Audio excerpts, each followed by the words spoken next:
Hello everyone, this is Drew with the third installment for the YouTube channel No Debt But Love, where we strive to live out Romans 13 verse 8, which is to allow no debt to remain outstanding, but the continuing debt to love one another. So this video goes out to the high school students, and I want to help you avoid $85,308 in student loan debt. As a matter of fact, I would like to help you avoid getting a single dollar or cent in student loans. Student loans aren't fun. And so I have 3 tips for you. And my first one would be to apply to your colleges or universities at least 6 months to a year in advance. Okay? By you applying this early, you are able to scope out how much these applications will cost you. It will also allow you enough time to go to the bank of mom and dad to ask if you can have some money to apply for the college or university of your choice. If your parents say, sorry, son, daughter, we don't have X amount in currency, you can still have enough time to pick up a part-time job so you can fund your own applications. Also, by doing so, it allows you to learn sooner rather than later the awesome power of money and how to earn it. Not only that, you'll start getting some experience and finding out what you like and what you don't like. The second tip that I have is to stay on your parents about keeping proper documentation of their taxes. Have your parents to save at least 3 to 5 years back in their tax transcripts when it comes to applying for financial aid with the college. The first thing you will do when it comes to applying for financial aid is filling out the FAFSA. That's the free application for federal student aid, and you'll go to FAFSA.ed.gov. So FAFSA.ed.gov. Again, it's the free application for federal student aid. So if you go to any websites and they ask you to submit a payment, it's a fake website. You do not have to pay for something that is free. And so with that being said, if you're receiving financial assistance to go to school, just remember it's assistance. And so if all you applied for was the FAFSA and you did not apply for any scholarships, your time in college may not be completely covered. Okay, so just keep that in mind. Even if you're valedictorian or salutatorian, you still have to apply for those separate scholarships, even at the university level or the outside scholarships. So don't just expect everything to magically work itself out like I did. Honestly, that's what I did.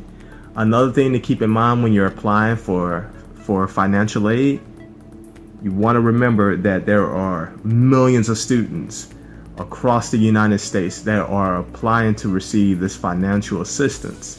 So if you wait until the summer you graduate from high school and then you're supposed to start school in the fall and you finally submit your application, just understand that a lot of the grant pools, they could get smaller and you're not going to receive as much free monies that you could have received had you applied 6 months to a year in advance at your school of your choice.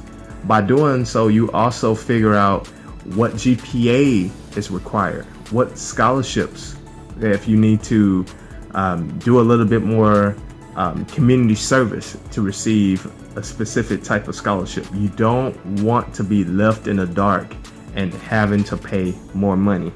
My third tip will be to keep track of your usernames and passwords. Let's face it, we live in a digital world. You have a Facebook account, you have an Instagram account, you have a Twitter account, and guess what? When you apply for college, you're going to create an application username and password. Once you get accepted, then you will create a student portal that requires a username and password. With that student portal, then that college or university may have a separate account where you actually log in to look at your class grades, which will include another username and password. And guess what? You're gonna have to apply for your FAFSA for financial aid every year. And by the way, the application opens in October. You want to keep track of your username, your password, and also your PIN. The PIN is a 4-digit number used so you can access that stuff. And so your FAFSA profile. And so just remember, you want to keep track of your username, your password, and other information that's associated with you. Because also with that, with your FAFSA, you may be selected for verification. Don't worry, it's okay. Verification is just the government's way to double check to make sure the information you provided is accurate. With that being said, a lot of students that I work with may have these cute, warm and fuzzy email addresses. I'll say go ahead and convert those over to a professional sounding email address, such as your first and last name and a number, or some combination of the like. You don't want to go to an academic advisor's office like myself and say, oh, my email address is that girl is so cute, or that guy is a Hulkster at gmail.com. A lot of times, hey, if you want to do that, that's fine. But a lot of times, 9 times out of 10, the kids are embarrassed and their cheeks get really, really rosy red. So I want to help save you that embarrassment. Just go ahead and go to Gmail, Yahoo, or iCloud. Create a professional sounding email address, and that can help save you a lot of stuff, a lot of embarrassment, okay? So I will have a student loan update coming soon. Try to do those at least a month to a month and a half to be able to show good progress. And so once you guys remember, stay strong, fight on. Remember, no debt but love. And this has been Drew signing off. Be blessed.